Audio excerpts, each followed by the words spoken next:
నువ్వే నా దేవతవని ఎదలో కొలువుంచా ప్రతిక్షణము ధ్యానిస్తూ పసిపాపల చూస్తా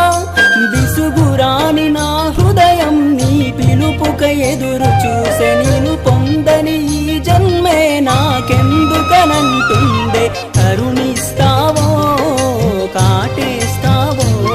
నువ్వు కాదని అంటే నే శిలనవుతానే నన్ను విడని నీడవు నీవే ప్రతి జన్మకి తోడువు నీవే నా కమ్మని కలలు కూల్చి నన్ను ఒంటరి వాణ్ణి చేయకే అనిత అనిత అనిత ఓ వనిత నా అందమైన అనిత దయలేదా కాస్తైనా నా పేద ప్రేమ పైన నా ప్రాణమా నన్ను వీడిపోకుమా